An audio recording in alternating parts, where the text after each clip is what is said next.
¿Ok? Tenemos que entender que es bueno habitar los hermanos juntos y en armonía. Entonces, si no lo conoces a tu vecino, preséntate. Y si lo conoces, pues de alguna manera solamente dile qué privilegio estar aquí. ¿Ok? Vamos a hablar un poco de la palabra de Dios. La palabra de Dios solamente es lo único que va a sostener la vida del cristiano.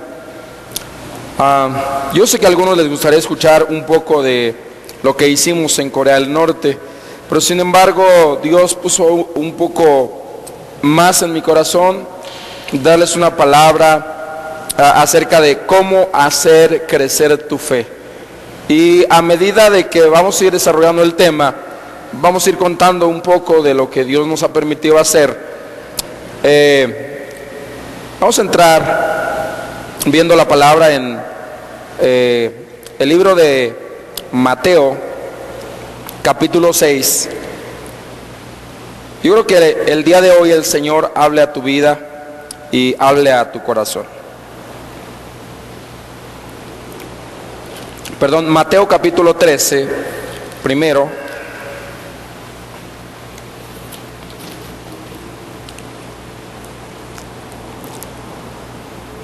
Versículo 53. Vamos a dar la introducción acerca de lo que vamos a estar abordando el día de hoy. Cómo hacer que tu fe crezca. Dice el 53, aconteció que cuando terminó Jesús estas parábolas, se fue de ahí y venido a su tierra les enseñaba en la sinagoga de ellos. De tal manera que se maravillaban y decían, ¿de dónde tiene esta sabiduría y estos milagros? ¿No es este el hijo del carpintero? ¿No se llama su madre María y sus hermanos Jacobo, José, Simón y Judas? ¿No están todas sus hermanas con nosotros? ¿De dónde pues tiene todas estas cosas? Y se escandalizaban de él, pero Jesús les dijo, no hay profeta sin honra, sino en su propia tierra y en su casa. Y no hizo ahí muchos milagros a causa de la incredulidad de ellos. Marcos, capítulo 6.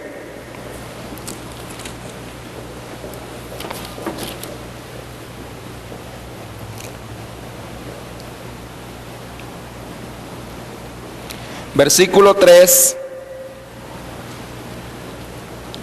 es el mismo contexto y dice, ¿no es este el carpintero, hijo de María, hermano de Jacobo, de José, de Judas y de Simón? ¿No están también aquí con nosotros sus hermanas? Y se escandalizaban de él. Mas Jesús les decía, no hay profeta sin honra, sino en su propia tierra y entre sus parientes y en su casa. Y no pudo hacer ahí ningún milagro, salvo que sanó a unos pocos enfermos, poniendo sobre ellos las manos. Y estaba asombrado de la incredulidad de ellos, y recorría las aldeas de alrededor enseñando. Oremos. Espíritu Santo, en este día te damos la bienvenida a este lugar y te pedimos que seas tú quien hable la palabra, quien diga la palabra, quien la ponga en el corazón, que estemos atentos, que estemos receptivos a lo que tú quieres hablar, Espíritu Santo, en esta mañana, a cada vida y a cada corazón. Espíritu Santo, toma el lugar, el número 1 en este púlpito. Tú eres el maestro, tú eres quien enseña y tú eres quien toca los corazones y quien transforma y cambia las mentes. Te damos gracias, Espíritu Santo, porque tú lo haces. Aleluya, amén.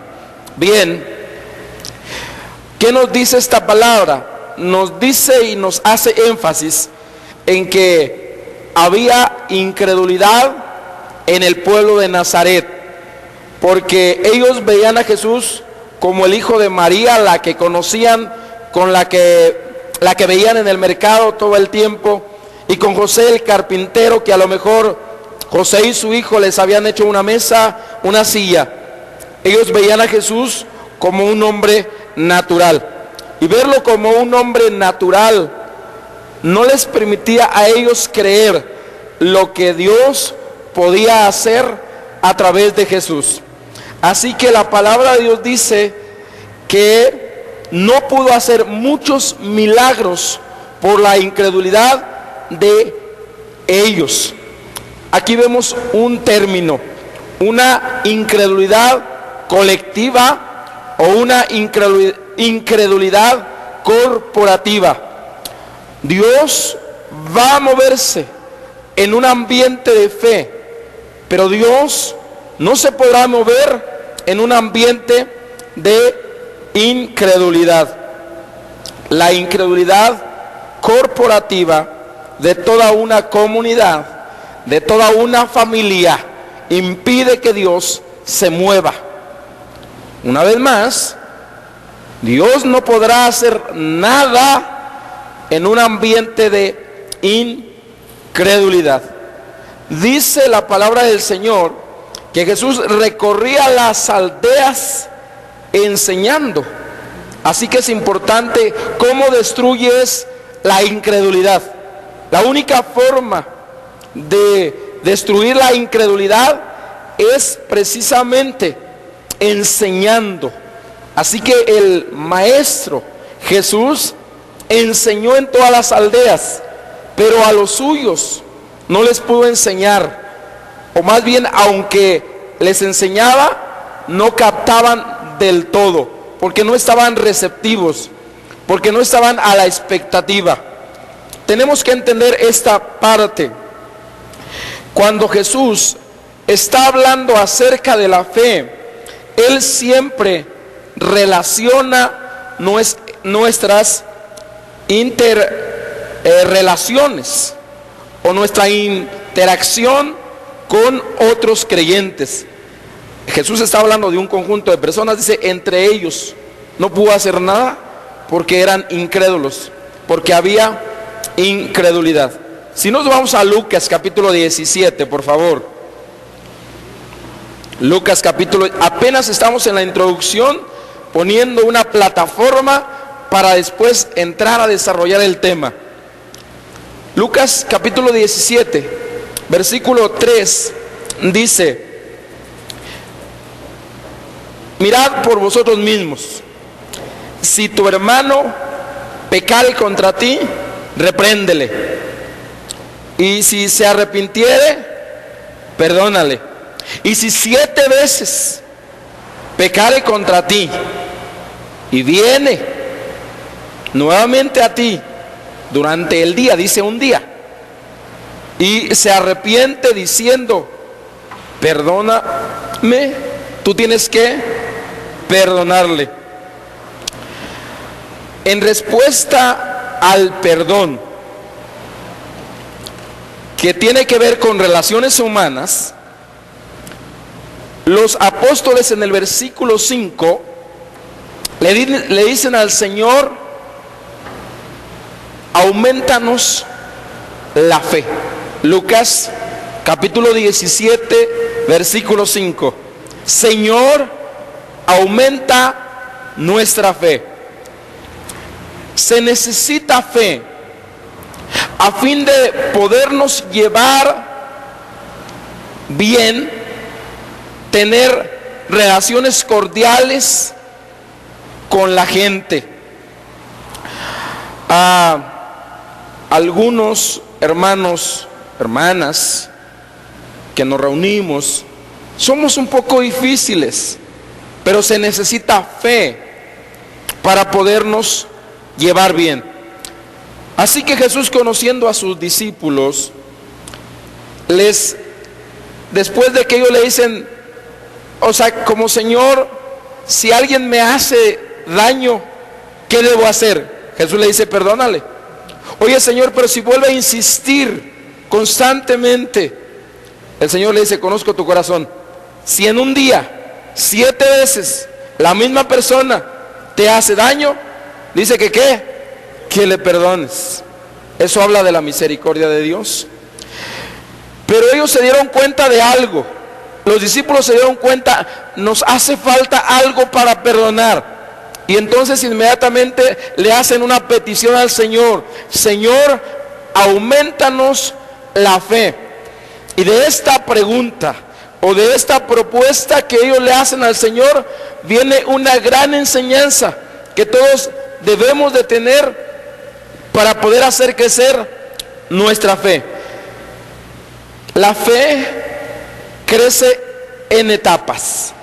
En el versículo 6 de Lucas 17, el Señor dice: si tuvieras fe como un grano de mostaza, podrías decirle a este sicomoro que se desarraigue y se plante en el mar, y te obedecería.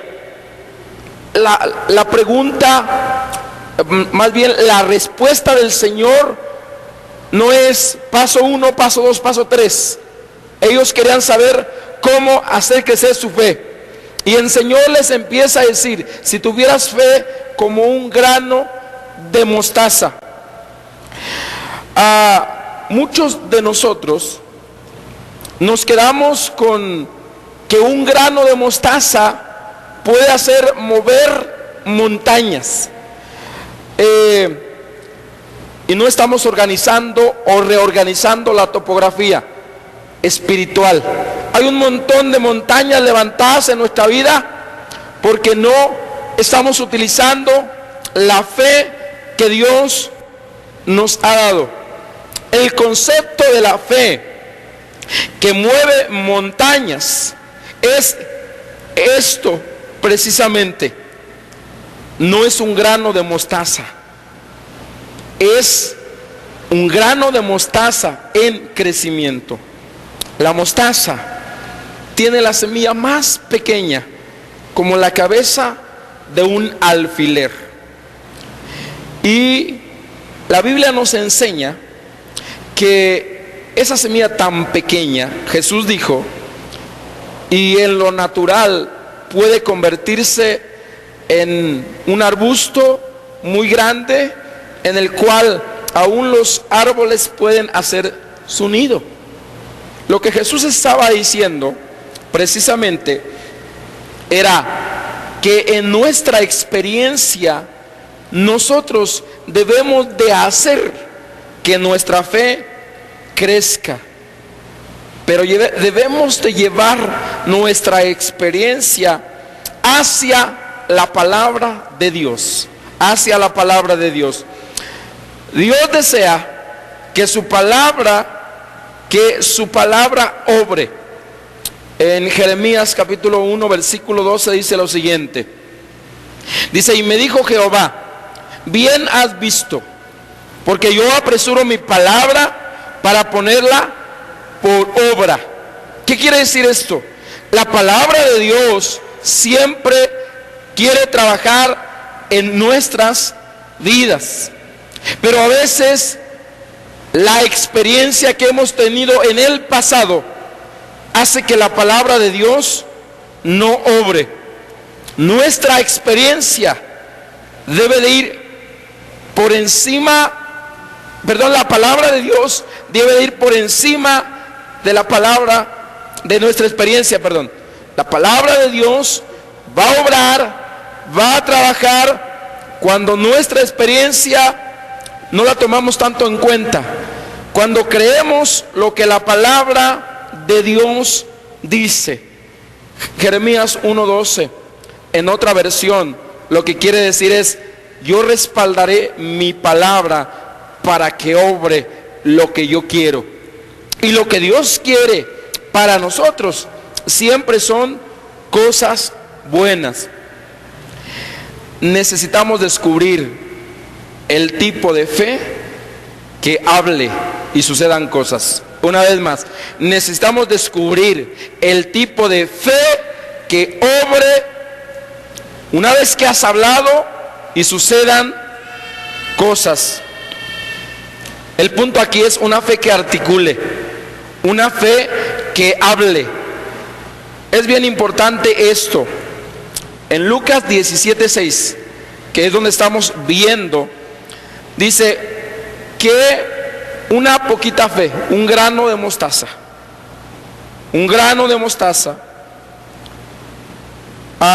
se necesita para realizar grandes cosas. Una poquita fe puesta, ¿sabes dónde? En un Dios grande, en un Dios todopoderoso. Amén. Sin embargo, el problema de esta doctrina es que muchas veces una poquita fe nunca ha logrado cosas grandes. La enseñanza es que una pequeña fe puede hacer grandes cosas. Es una doctrina un poco incorrecta, porque una pequeña fe, una poca fe, hará pequeñas cosas. Y Dios desea que tengamos una fe grande, una fe madura. Punto número 1, fe como semilla de mostaza. Fe como la semilla de la mostaza. Este versículo dice lo siguiente.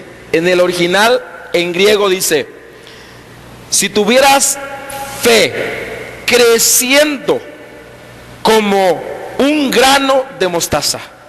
Ahora, una vez más, fe creciendo como un grano de mostaza. No solo el grano, sino fe creciendo como un grano de mostaza. Jesús no nos estaba diciendo que todo lo que necesitamos es una poquita fe. No, eso no estaba diciendo Jesús. Jesús estaba diciendo fe creciendo como un grano de mostaza. Repita esto: la fe debe estar creciendo como un grano de mostaza. Este contexto nos cambia todo. No es un grano de mostaza, es la fe creciendo como un grano de mostaza. Y es entonces que una fe creciente va a hacer que se muevan las montañas, va a hacer que organicemos la topografía espiritual, y en lugar de que haga altibajos en nuestras vidas y montañas ahí que no se pueden cruzar o que no se pueden detener, estemos así, viviendo en un valle, viviendo en una planicie espiritual. Amén. Así es que Jesús dijo esto. Jesús dijo que la fe que crece como un grano de mostaza, como una semilla de mostaza, es la fe que puede sanar enfermos, es la fe que puede lanzar fuera demonios, es la fe que puede ser seguida por milagros creativos de parte de Dios. Amén. Pero no es para los pastores, ¿ok? No es para los predicadores. La fe es para todos. Cualquier hombre común y sencillo, cualquiera que sea su posición, aun cuando haya conocido al Señor hace unas horas, solo se necesita creerle al Señor. A lo mejor en un principio, cuando tú conoces al Señor, tú ves al Señor obrar de una manera latente en tu vida, pero luego, y ves milagros y ves cosas, pero luego llega un tiempo donde Dios va a dejarte a ti para que hagas las cosas. Te voy a poner un ejemplo de la Biblia. Moisés, cuando estaba en Egipto, Dios empezó a traer las plagas de Egipto. Dios lo hizo. Pero cuando Moisés se estaba enfrentando al mar, Dios le dijo: ¿por qué clamas a mí? ¿Por qué clamas a mí? Y entonces le dice: levanta tu mano, extiende tu vara y abre el mar. Yo no lo voy a abrir por ti. Tú tienes que poner tu fe en acción. Llega un momento dado en nuestras vidas donde nosotros tenemos que empezar a hacer las cosas. Dios lo va a hacer, pero mi fe tiene que articular antes. Dios no va a hacerlo si nosotros no articulamos antes, si nosotros no creemos y no depositamos toda nuestra fe en la palabra de Dios. Amén. Muy bien. En Mateo capítulo 13, versículo 31 al 32, leemos esto. Otra parábola les refirió diciendo: el reino de los cielos es como que un grano de mostaza, parecido a un grano de mostaza. Dice que un hombre tomó y sembró en su campo, el cual, a la verdad, es la más pequeña de todas las semillas, pero cuando ha crecido, es la mayor de las hortalizas y se hace árbol, de tal manera que vienen las aves del cielo y hacen nido en sus ramas. Y hablamos que es el grano de mostaza. Es la semilla más diminuta, pero Jesús dijo: cuando el hombre la toma y la siembra en su campo, entonces se constituye en un árbol más grande que las hortalizas. Entendemos esto. No es una pequeña fe o una fe pequeña, sino es una fe creciente. Nuestra fe debe crecer todos los días. Aleluya. Nuestra fe debe crecer, ¿qué? Todos los días. Te puedo asegurar algo, que tú hoy tienes más fe que el día que te convertiste. Te puedo asegurar algo, que tienes más fe que hace un año. Bueno, así debería de ser. Si estamos en el proceso correcto, nuestra fe hoy es mayor que el día de ayer. Si estamos creciendo como Dios quiere. Así que una pequeña fe hará pequeñas cosas, pero una fe creciente hará cosas un poco más grandes. Amén. Pablo hablaba de tener una fe madura. Si tienes una fe pequeña, harás algunas cosas. Harás las cosas que hacen todos los hijos de vecino. Pero si tienes una fe creciente, harás un poquito de más cosas. Aleluya. Híjole, esto de la fe es complicado. Voy a explicarlo de la siguiente manera. Jesús Castelazo, un hombre de fe, tremendo de Dios, describe y dice esto: fe es agarrarte de la brocha cuando estás pintando y alguien te quitó la escalera. ¿Suena locura? Fe es aventarte un clavado de una plataforma alta a una piscina vacía, esperando que cuando llegues abajo haya agua. Fe es dar un paso en un abismo sabiendo que Dios construirá un puente. Cuando yo escucho todo eso, eso es fe. Fe es estar seguro de que Dios lo va a hacer. Que tú sabes que Dios lo va a hacer. Amén. Así que cuando tenemos ese tipo o clase de fe, no vas a tener una vida aburrida. Vas a tener una vida de victorias constantes. Y si viene el fracaso, sabrás, es un escalón para subir a otro nivel de fe. Amén. Así que Dios quiere hombres y mujeres de fe, ustedes que están ahí sentados, que cada uno de ustedes en el área donde se desenvuelven, en el área donde están trabajando, ahí se vuelvan hombres y mujeres de fe. Aleluya.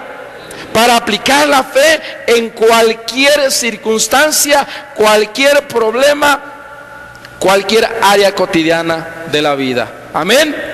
Aleluya. Bien, entonces Pablo reconoce, capítulo 13 de Primera de Corintios, Pablo reconoce una cosa. En el versículo 2, Pablo reconoce y comenta sobre la fe que mueve montañas. Y dice lo siguiente: si tuviese profecía y entendiese todos los misterios y toda la ciencia, y si tuviese toda la fe, ese término es importante, toda la fe. Dice, de tal manera que trasladase los montes. ¿De qué está hablando aquí Pablo?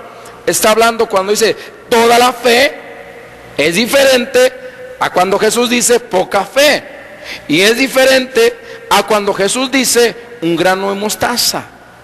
Pablo está hablando aquí en Primera de Corintios 13, está hablando de una fe madura. Aunque tuvieras toda una fe madura, ¿qué quiere decir entonces? Dios quiere, y es su deseo, que todos lleguemos a madurar en la fe. Pablo reconoce una cosa: una fe completa, una fe madura, una fe total, una fe global, una fe adulta. Cuando recién nos convertimos, tenemos fe de un niño, una fe como en inocencia, una fe donde Dios parece que te está escuchando y te contesta todo, sí o sí. Y ves a Dios obrar de una manera increíble, pero luego tienes que llegar a tener una fe de adulto. Y Moisés era eso. Moisés está al frente del Señor y le dice el Señor un montón de pretextos. Y Dios no le dijo, sí, está bien, Moisés, no me sirves. No, todos sus pretextos Dios le contestó y Dios le daba una solución. Luego llega otro momento de fe donde él está allá en Egipto. Y en Egipto ve a Dios obrar. Dios dice, vengan las plagas, y viene esto y viene el otro. Pero llega un momento donde ahora se está enfrentando al mar, y entonces Dios le dice, hazlo tú. ¿Por qué clamas a mí, Moisés? Hazlo tú. Muchas veces Dios te va a decir, ¿por qué clamas a mí? Ahora quiero ver en qué estás creyendo y qué es lo que tú estás declarando. Amén. Bien, entonces en el capítulo 17 de Mateo nos habla acerca de que Jesús subió con sus discípulos al monte de la transfiguración. Y mientras Jesús está en la presencia, en la gloria de Dios, sus discípulos se quedaron atendiendo el negocio. Y llegó alguien con una necesidad. Traía a su hijo mal, lunático, endemoniado. Y sus discípulos le dieron todo el tratamiento. Le ungieron con aceite y no pasaba nada. Oraron por él, oraron en lenguas. Todo el tratamiento carismático que sabían lo hicieron los discípulos del Señor, y alguno que otro hasta con agua bendita lo ungió. Pero resulta que baja Jesús, y este hombre le dice a Jesús, oye Jesús, tus discípulos no pudieron hacer nada, no lo pudieron sanar. Mateo capítulo 17, versículo 16, dice, y lo he traído, ¿a quién? A su hijo, a tus discípulos, a los que han aprendido de ti, pero no lo han podido sanar. ¡Qué denuncia! ¡Qué acusación tan tremenda! Habían caminado 3 años con el maestro, pero por aquí les entraba y por acá les salía. No habían aprendido mucho. Y dice que no pudieron curarle. Dice el versículo 18, y reprendiendo Jesús al demonio, el cual salió del muchacho, y éste quedó sano desde aquella hora. Los discípulos, en efecto, dijeron, Señor, le dimos al muchacho todo lo que sabíamos hacer, pero no pasó absolutamente nada. El versículo 19 nos da la respuesta. Y dice, por vuestra poca fe. ¿Por qué dice? Por vuestra poca fe. No obstante, entendamos esta parte, que aquí no está utilizando incredulidad, sino poca fe. Pero hay una versión inglesa que utiliza por vuestra incredulidad. Así que seguimos con lo mismo. Todos los discípulos, los 9 que caminaban con el Señor, eran incrédulos. Y la incredulidad corporativa estaba evitando que Dios se moviera. Así que es importante. Jesús se dio cuenta de eso y por eso enseñaba constantemente acerca de la fe. Amén. Así que la incredulidad es algo negativo. ¿Qué duda? Obviamente. Y mientras el problema de los apóstoles fue poca fe. Poca fe. Entonces ni incredulidad es bueno, ni poca fe es bueno. Lo bueno es una fe creciente. Amén. Bien. ¿Qué significa? Que ellos no tenían suficiente fe para llevar a cabo ese trabajo. Que su fe no había todavía madurado. Pero Jesús murió, ascendió al cielo y ellos se quedaron sin maestro. Y entonces su fe empezó a madurar. Y de esos 9 incrédulos se dicen grandes cosas que hicieron después. Su fe no se quedó ahí. Puedes tener fracaso y puedes verte encerrado y puedes decir, mi fe ha menguado, pero sabes, el Espíritu Santo va a llevarte a otro nivel de fe. Por las circunstancias que sean, el fracaso no es para siempre. El fracaso es pasajero. Si has fracasado en tu fe, el problema es tan grande como tú lo veas, y el problema es un escalón para llegar a otro nivel de fe. Aleluya. Bien. Entonces, los discípulos no eran incrédulos, simplemente tenían poca fe. Tú y yo no somos incrédulos, por eso estamos aquí. Los incrédulos están en el mundo.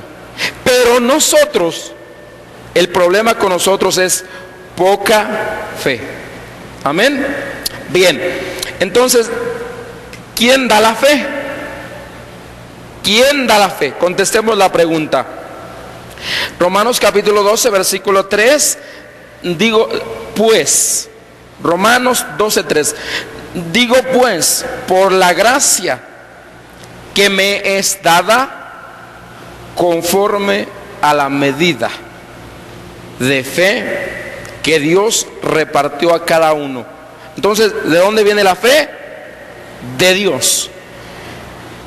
La fe comienza con Dios repartiendo a cada uno una medida del grano de mostaza. Aleluya. ¿De dónde viene la fe? De Dios. Él es el que pone la fe. En este versículo, la palabra medida viene del vocablo griego metrón, de donde viene también metro. Y la palabra metrón significa porción limitada. Un metro es un metro y no puede medir más. ¿Estamos entendiendo? Entonces, lo que quiere decir es, Dios te ha dado una medida limitada de fe, pero tú tienes que plantarla en el terreno para que empiece a crecer. Aleluya. Así que no te quedes con la medida que Dios te ha dado. Yo siempre digo esto. Dios tiene muchas cosas para nosotros, pero es nuestra fe el único obstáculo que impide que las tengamos de parte de Dios. una vez más, tiene sanidad, tiene prosperidad, tiene salvación, tiene restauración, tiene muchas cosas, Dios, pero es tu medida la que va a impedir que tú la recibas, ¿ok? Yo creo que no hay ningún cristiano aquí, o no vinieron, que digan no tengo fe. ¿Estamos entendiendo?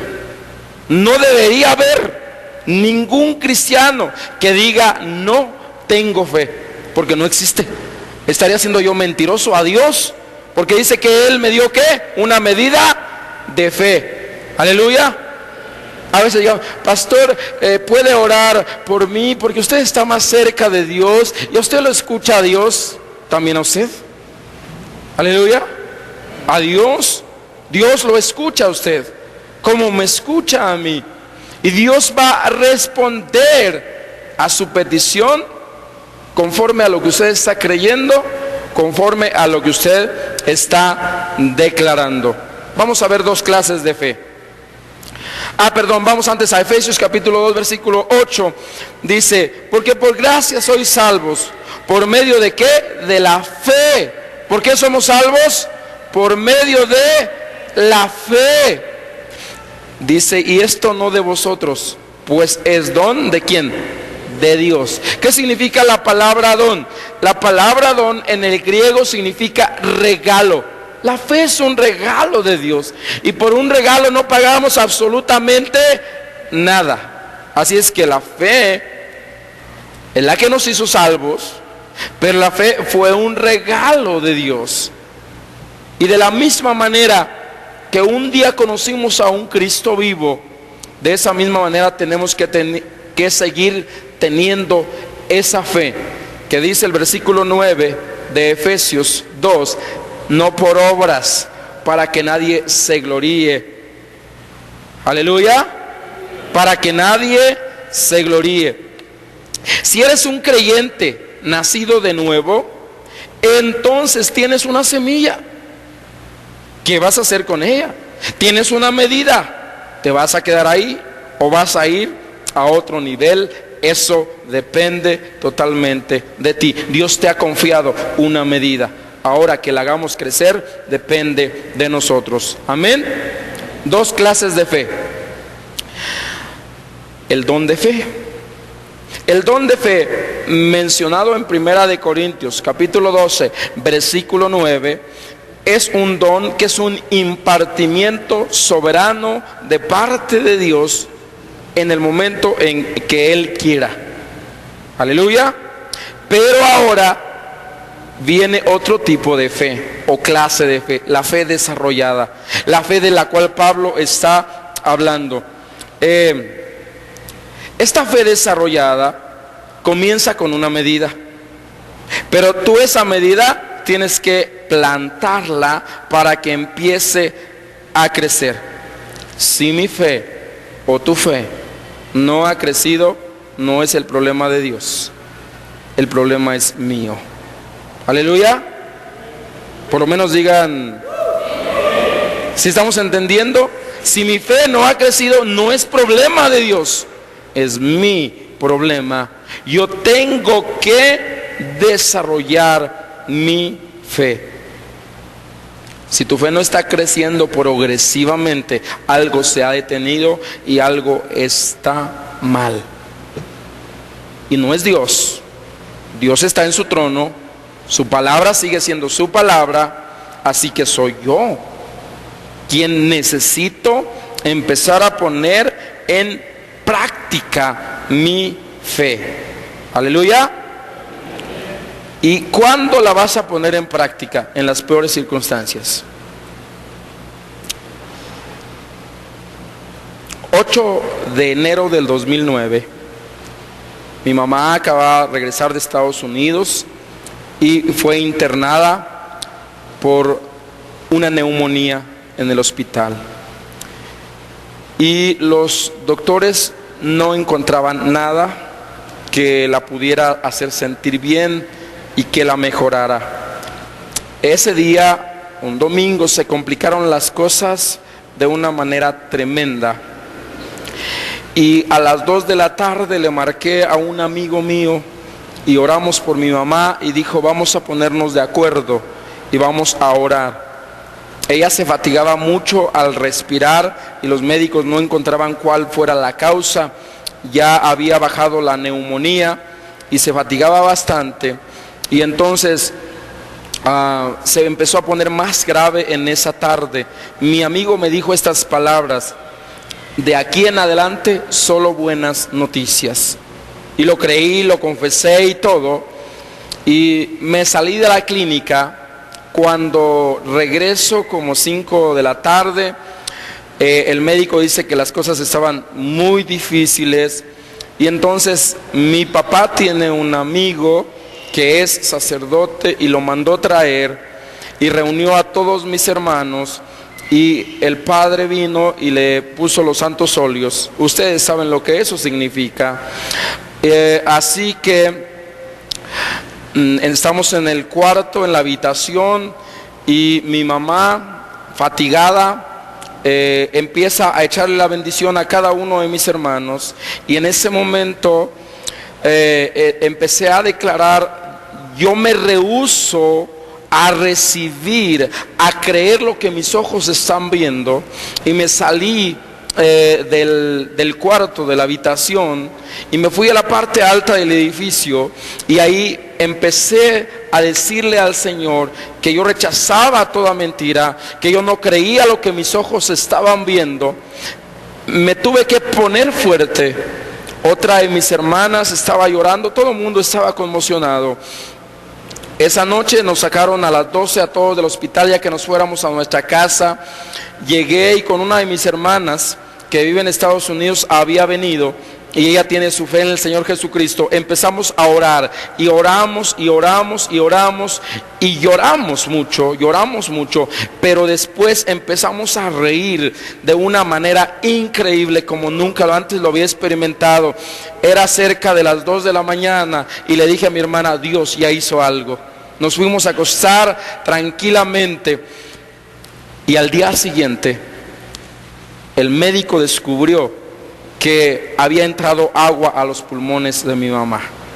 La drenaron y a las 4 de la tarde yo llegué a visitarla, estaba comiendo. Es Dios grande, pero tienes que rehusarte a no creer las circunstancias. Esa fue la primera vez. Yo necesitaba una prueba de ese calibre, porque yo tenía que salir en 8 días siguientes a Medio Oriente a enfrentar una situación muy difícil. Yo necesitaba ver que Dios estuviera conmigo, porque lo que iba a enfrentar no era cualquier cosa. Salió mi mamá del hospital, me fui a Medio Oriente, y en Medio Oriente pasó una situación muy difícil. Nos detuvieron con todo el cargamento de Biblias que llevábamos. Pero la pastora Yolanda me había dado una palabra, y esa palabra, una palabra de Dios, me mantuvo firme. Había recibido más palabra también, y era: Dios está en control de todo. Les dije que había reído en esa noche cuando nos agarraron y nos detuvieron, y no nos sabíamos que era cárcel segura. Nos detuvieron a las 8 de la mañana, entrando a la frontera con el país en el que trabajamos, y nos abrieron todas las maletas y tenían ahí todas las pruebas. Llegaron muchísimos policías, y cuando todos los policías estaban ahí, y cuando no se podían explicar por qué un grupo de latinos, jóvenes en su mayoría, estábamos arriesgando nuestra vida. En el interrogatorio me preguntaban: ¿por qué lo haces? Varias veces me lo preguntaron, y mi respuesta fue: porque amo a Dios. En el momento que estaba en la oficina con los policías y que nos estaban interrogando, estábamos detenidos. No sé cuánto tiempo pasó el interrogatorio, y Dios se movió de una manera poderosa, porque al final estas palabras, porque amo a Dios, hicieron que todo el ambiente de la oficina cambiara. El rostro del oficial que nos estaba interrogando cambió. y interrogó a otro muchacho y de repente dijo: se van a ir. Nos saca de la oficina, llegamos nuevamente al tren. Esto es muy largo para contarlo todo, porque fue todo un día detenidos. Los que estaban viajando con nosotros en el tren estaban enojados. Había un sacerdote islámico y estaba furioso porque cómo estábamos metiendo Biblias a su país, porque meter Biblias a su país es como meter cocaína y es la misma pena de la cárcel. Son 8 años de cárcel, una Biblia o 1 kilo de cocaína, así tal cual. Así que era cárcel segura, pero Dios en su infinita misericordia, de haber clamado, de haber visto la mano de Dios, antes que nos interrogaran, mientras estábamos sacando todas las Biblias y poniéndolas ahí donde ellos nos decían, con otros de los chicos, yo estaba gozoso en mi espíritu, yo estaba cantando al Señor, yo estaba cantando cuán grande es Él. Estaba cantando esa alabanza tan preciosa. No estaba preocupado por nada. Yo no sabía cómo Dios nos iba a sacar, pero tenía la seguridad de que Dios no nos iba a permitir ir a la cárcel. Yo estaba seguro que Dios nos podía librar de la cárcel. Y Marcelo estaba un poco nervioso y me decía, porque yo estaba sonriendo cuando bajé de sacar todas las Biblias, yo tenía gozo y me decía, pon cara dura, pon cara dura. Yo no podía poner cara dura, yo veía a los oficiales y veía todo y yo estaba riéndome de todo lo que estaba viendo, un gozo que no puedo explicarte, pero ese es el gozo que produce la fe. Cuando tú sabes que Dios es suficiente. Aleluya.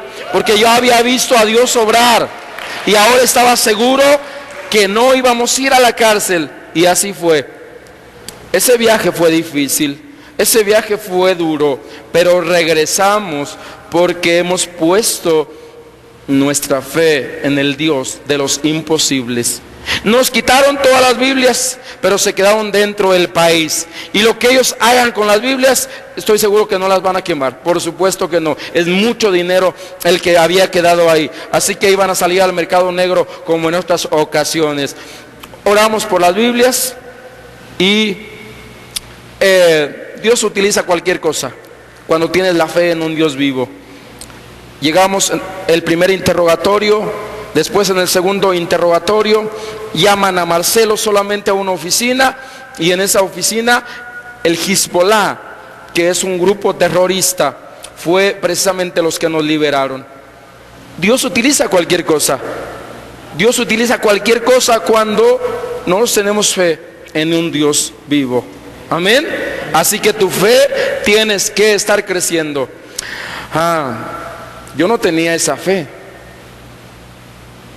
Pero cuando vi suceder lo de mi mamá, yo estaba seguro que Dios no iba a permitir que yo fuera a la cárcel.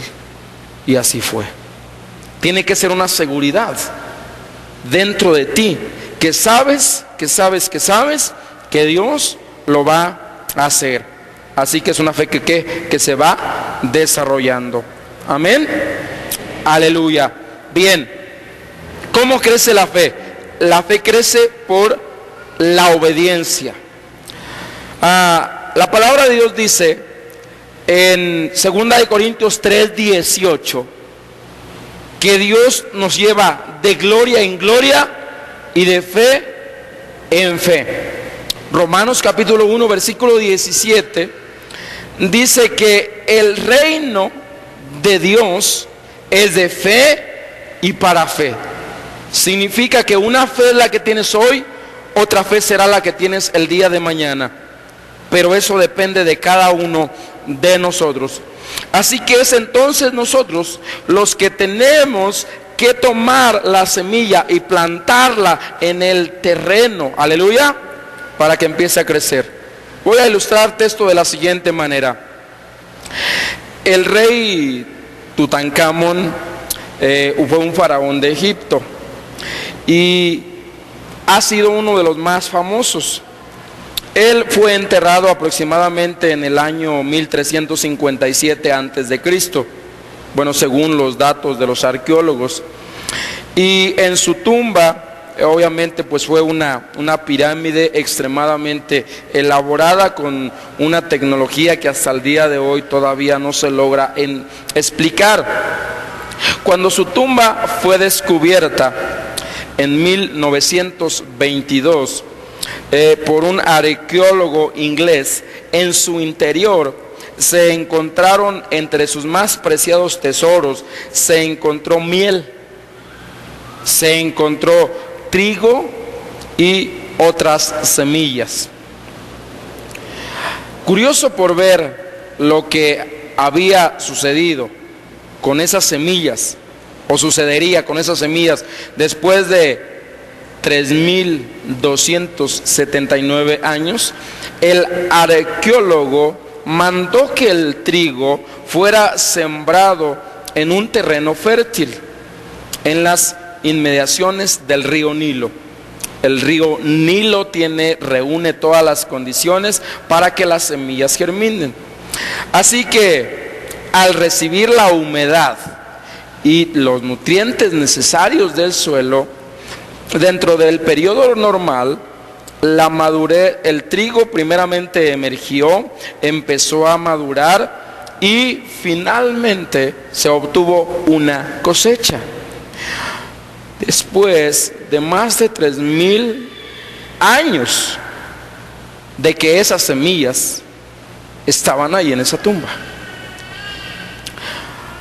Aunque los granos permanecieron inertes, dentro de cada grano había un potencial tremendo de productividad. ¿Estamos entendiendo esta parte?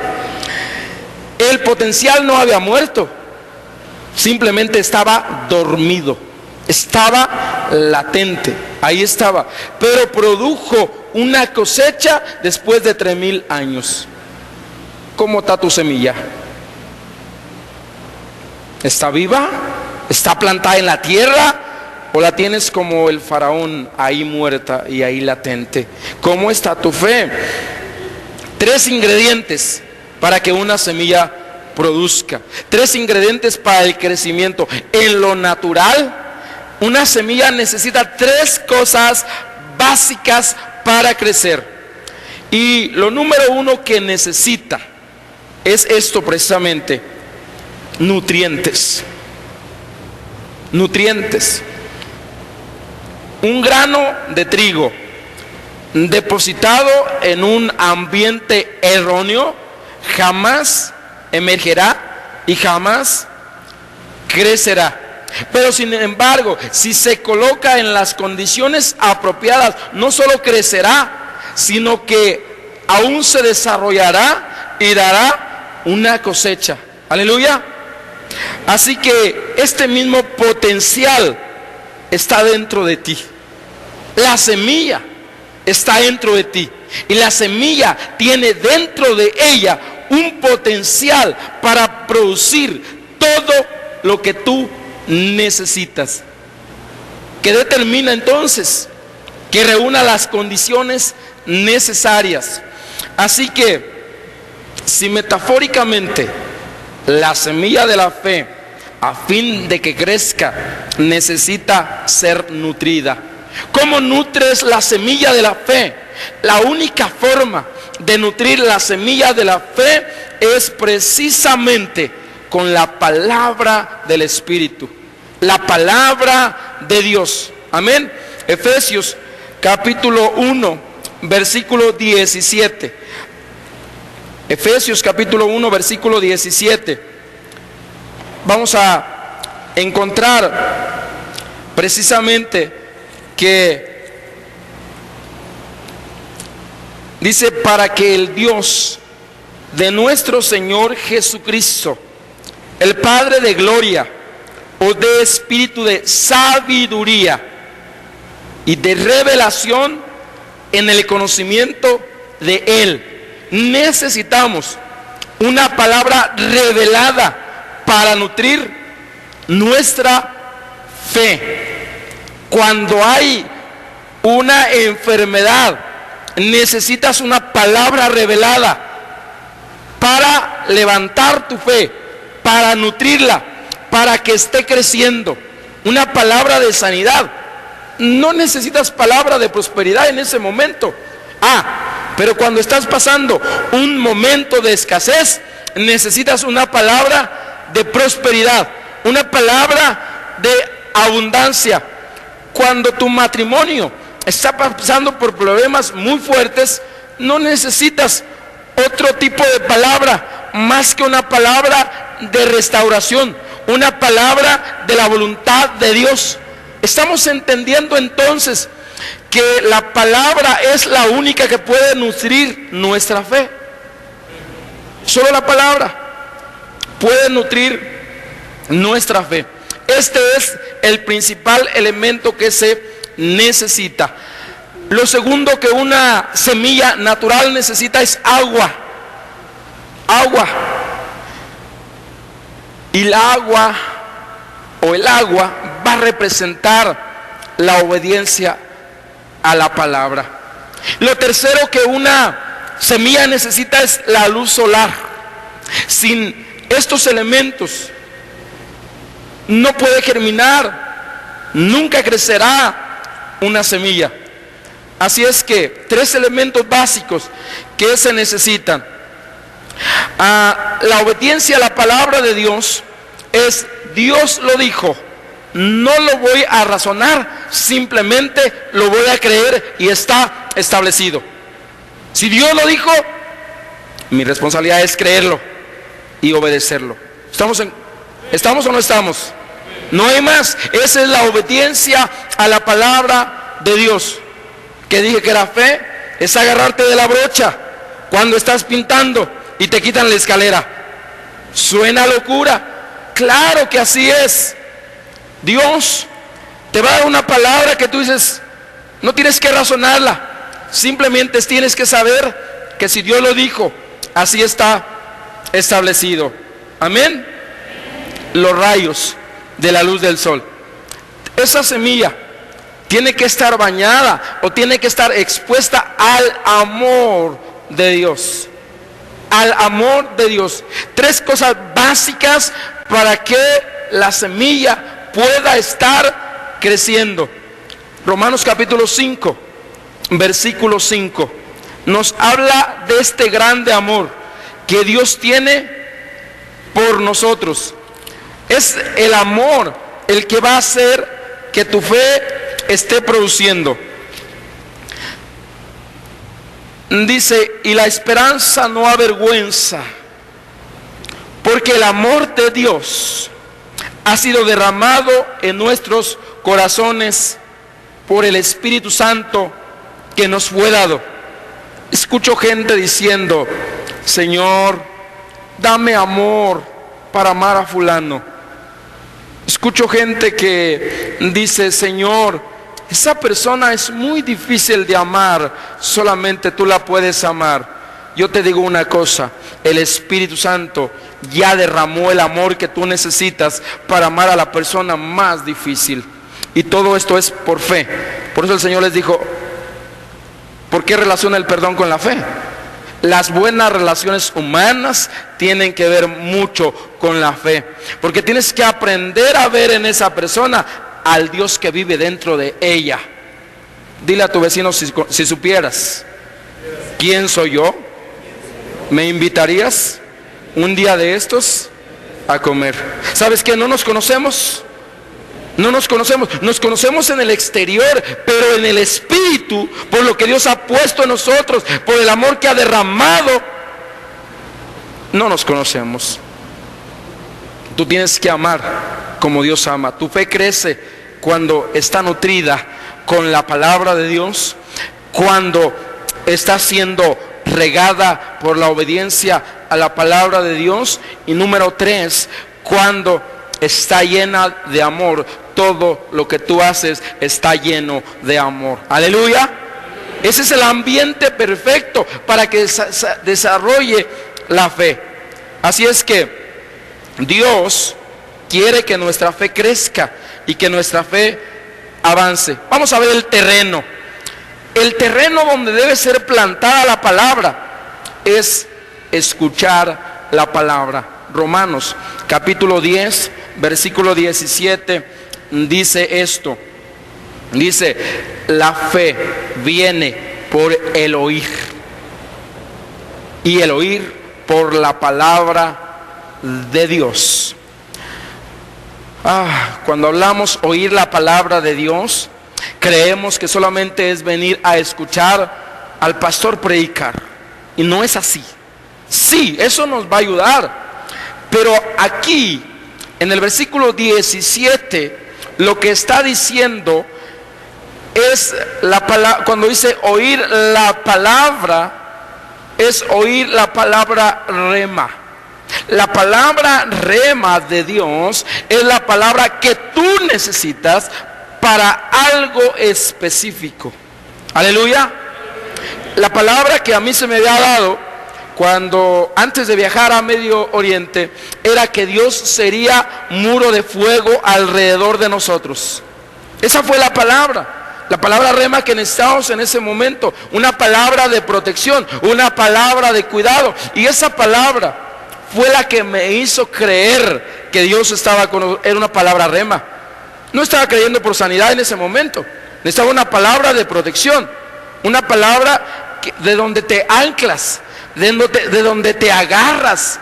Por supuesto, una palabra que Dios dice a tu vida.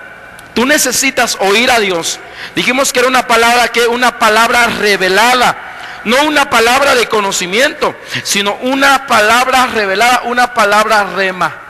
La palabra rema es la palabra específica para un momento específico. Aleluya. Es la palabra que es una locura. Es la palabra que Josué recibió de parte de Dios, donde le dice, ok, viene la toma de Jericó, no va a ser con armas. Es locura. Era un ejército. Y Dios le dice con alabanza y con silencio, tranquilo, yo voy a pelear por ti. Tú tienes que seguir mis instrucciones. Levántate temprano, ve y dale una vuelta el primer día. Segundo día lo mismo. Tercer día lo mismo. Cuarto día lo mismo. Seguramente los de Jericó se reían. Ay, mira esos tontos ahí caminando con su arca y todo el rollo ahí y muy silencitos. Seguramente en silencio total estaban obedeciendo. Esa era la palabra rema. Esa era la palabra rema para ese momento específico. Tú tienes que oír de Dios lo que Dios hable a tu vida, lo que Dios te diga, y tienes que obedecer.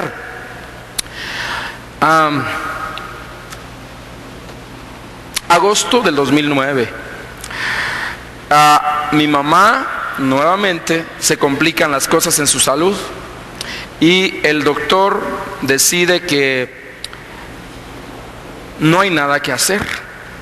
Mi mamá entra a la clínica un jueves en la tarde y el viernes me habla por la mañana mi hermana y me dice, ya he hablado a todos para que vengan, mi mamá está muy grave, dice el doctor que en cualquier momento le va a dar un paro, que su corazón ya no estaba respondiendo. Así que yo salí el lunes nuevamente a Medio Oriente. Cada que tenía que dar un paso de fe, un riesgo tenía que correr. Y entonces en este viaje no estaba yendo Marcelo, estaba yendo solamente yo con el equipo mexicano y su pastor de Marcelo con el equipo de Bolivia y de Brasil, y nos íbamos a reunir adentro del país. Y este viaje era un viaje donde necesitábamos el respaldo totalmente de Dios. Así que fue duro, pero ese sábado, ese viernes, me puse, mi fe se cayó y empecé a pensar un montón de cosas. Y el sábado mi hermana me vuelve a llamar y mi hermana me dice, ¿qué estás pensando que no has venido? Y le digo, tengo muchas cosas que hacer aquí en la congregación y pues está primero esto, sé que la salud de mi mamá es importante. Y estaban en el hospital y dice el doctor que a mi mamá le quedan unas pocas horas ya nada más. Fue muy duro la verdad. Y ese día no dormí prácticamente. Llegó el domingo, a punto de bajar a predicar a la congregación, iba a enseñar sobre seguir a Dios ciegamente. En ese momento me llama mi hermana unos minutos antes y me dice estas palabras, duras son las palabras, y dice: mira, si tú vas a abordar el avión es tu responsabilidad, pero si algo pasa con mi mamá te vas a lamentar toda tu vida. Duro. Así que me bajo del púlpito, le hablo al pastor, al hermano Myers, ustedes lo conocen, y le dije cómo estaba la situación, y él me dice: hijo, es menester estar en los negocios de Dios, que Él se va a encargar de los tuyos. Y le hablo a otro amigo y me dice palabras semejantes. Finalmente, con esa situación, abordo el avión el lunes en la noche. Y cuando subí al avión le dije: Dios, yo te encargo todos mis pendientes. Y en este momento quiero irme en paz, quiero irme tranquilo, porque a lo que voy no es nada fácil. Llego a Ámsterdam al día siguiente, unas horas después, y le llamo a una de mis sobrinas, y aquí ya era la tarde, y dice, ya había amanecido, y dice mi sobrina: tío, dice el doctor que mi abuelita está muy bien y mañana la dan de alta. Tienes que dar un paso de fe. Tienes que dar un paso de fe en medio de todo lo que veas. Y tu fe tiene que ir creciendo. Yo estaba yendo a un viaje donde íbamos a recorrer gran parte del país donde íbamos a estar. Íbamos a tener un viaje de confrontación con las tinieblas, porque era un viaje de intercesión. Así que yo tenía que estar seguro que Dios me estaba mandando. Y Dios con eso fue suficiente. Señor, tú estás en control de todo. Para no hacérselo muy largo, termina el viaje y el médico, sí, obviamente el corazón de mi mamá estaba grave, y lo único que pasó es, le pusieron un marcapasos, eso fue todo. Dios siempre tiene una salida. Y así como esa, amados, han sido 4 veces que mi mamá ha agonizado. Finales del 2010, yo tenía que viajar nuevamente con Marcelo a su boda a Medio Oriente, y mi mamá fue internada y estuvo entubada 14 días. Y sabes lo que es ver a tu ser amado, a tu ser querido, verla ahí en terapia es dificilísimo. Mis hermanos llegaban todos de Estados Unidos y de verdad fue muy, pero muy duro. Hasta preparaba ya mi papá, pues no sé, andaba buscando lo del funeral, un montón de cosas, amados.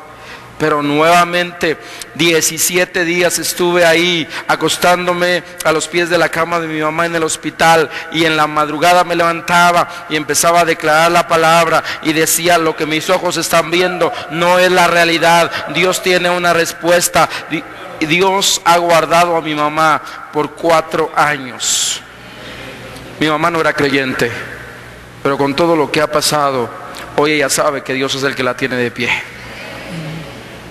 Ahora llego a la casa, estuve la semana pasada porque, ¿saben qué han dicho los médicos ahorita últimamente? Ya para los médicos dijeron hace 2 semanas, se le complicó la diabetes, se le complicó lo del corazón, el bypass, el marcapasos ya no funciona, la frecuencia cardíaca bajó mucho, y el médico dijo: sáquenla de la clínica, ya no hay nada que hacer, solamente es el tiempo de esperar. La semana pasada estuve con mis hermanos y el médico dijo: tengo que hablarles la verdad.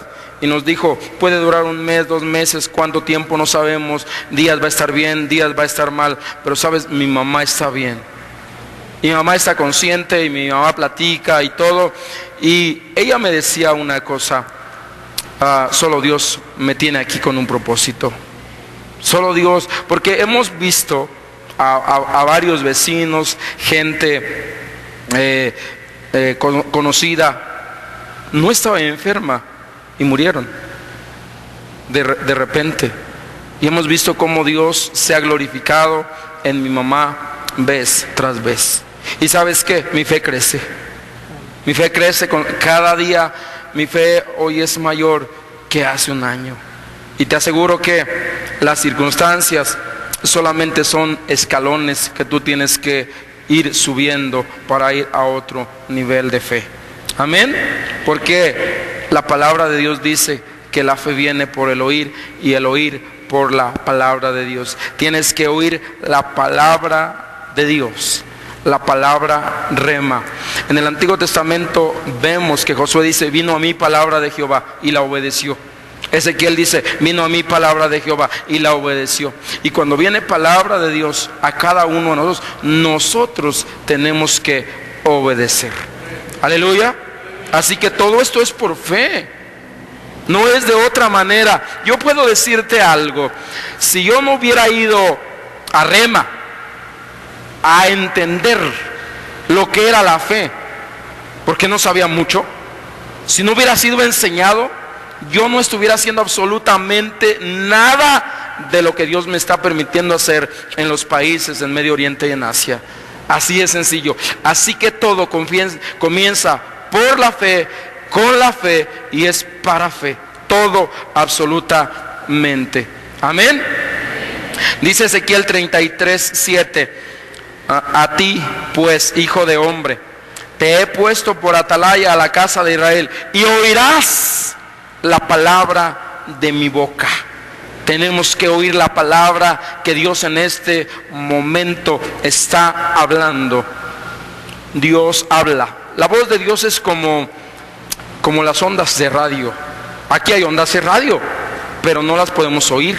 Necesitamos un receptor, un radio, y empezar a sintonizar, y entonces oiremos. Tú necesitas sintonizarte con el Espíritu Santo para oír de Dios.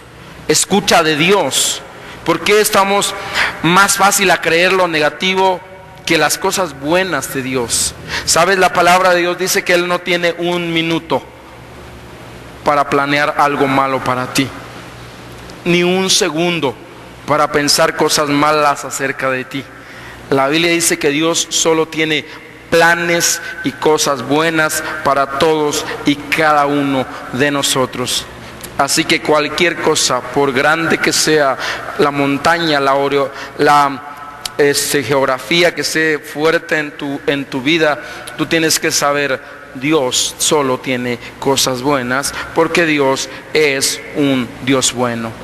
Aleluya. Dios es un Dios bueno. Dios no tiene cosas malas. Dios es un Dios de amor. Y lo único que Dios pide es nuestra obediencia. Entonces tienes que tomar la palabra, tienes que tomar esa semilla y sembrarla en el terreno adecuado para que empiece a producir. Y a veces el terreno adecuado, lo producen las circunstancias adversas precisamente. Cada problema es una oportunidad para que tu fe crezca más. Cada problema es una oportunidad para ver a Dios obrando grandemente en tu vida. Aleluya. Octubre del 2010.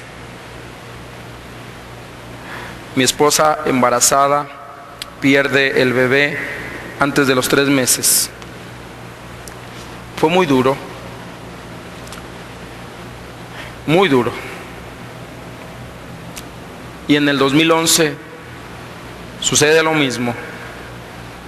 No se le forma el corazón al bebé, y sí me enojé un poco con Dios.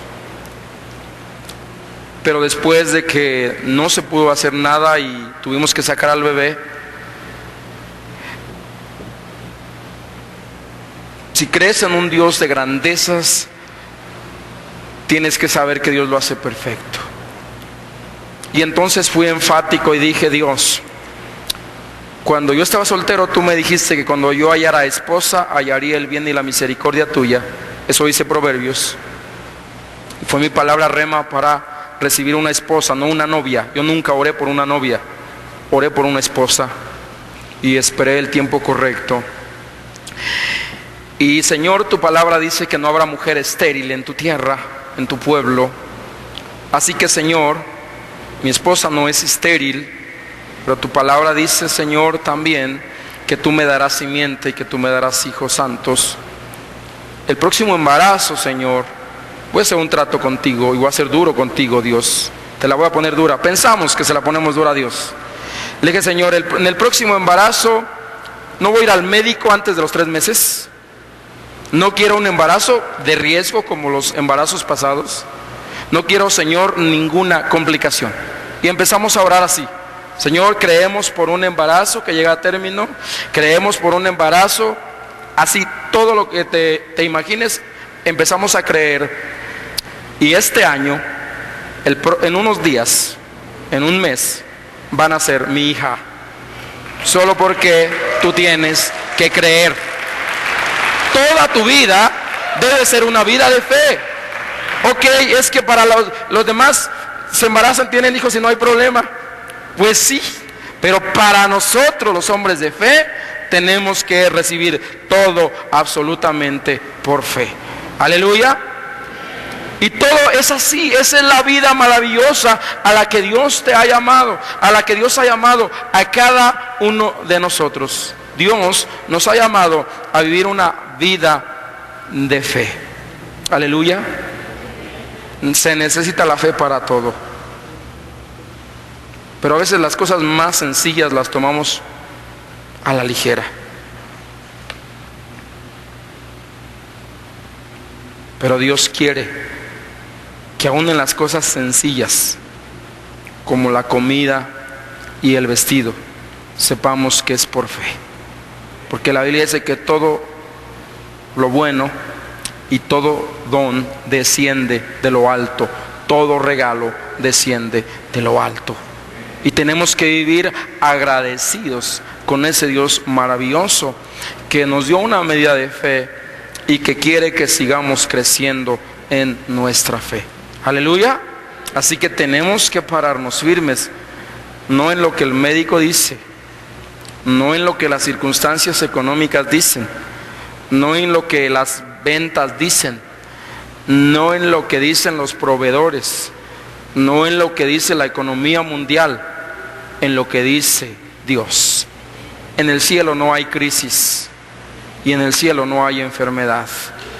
Así que tenemos que saber en qué Dios hemos confiado y que ese Dios en el cual hemos confiado ha depositado en nosotros una medida de fe y que somos los únicos responsables de hacerla crecer en un ambiente adecuado, con los nutrientes adecuados, con la humedad correcta y con la luz correcta.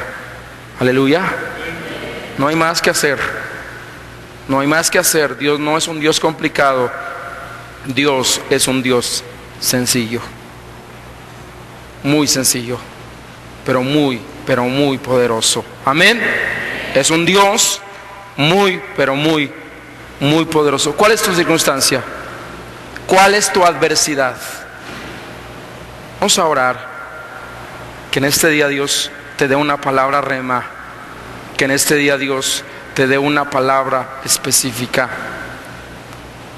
Que Dios te diga que la vida está por encima de la muerte.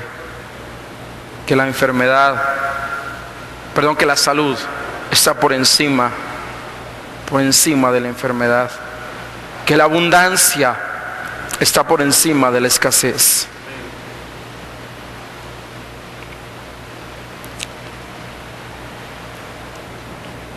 Padre, te damos gracias. Primeramente, Dios, porque nos salvaste, porque nos rescataste, porque sin merecerlo, un día, Señor, te fijaste en nosotros. Porque sin conocerte, Señor, tú ya nos conocías desde el vientre de nuestra madre. Porque nos has cuidado y nos has guardado, Señor, hasta el día de hoy, desde el día en que nacimos en esta tierra. Porque aún, Dios, cuando hemos tenido circunstancias difíciles antes de conocerte, Señor, tú has estado ahí cuidándonos y guardándonos. Gracias, Señor. Tenemos tanto que agradecerte, que depositaste una medida de fe en nuestras vidas, que plantaste, Señor, esa semilla. Ahora, Señor, como dijeron tus discípulos, aumentanos la fe. Haz que nuestra fe crezca, Dios, para que la usemos de la forma correcta, Dios. De la forma correcta, Dios, cada uno de nosotros.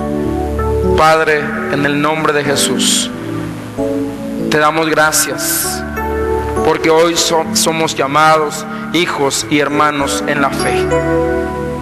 Hoy somos hijos por fe y somos hermanos por fe.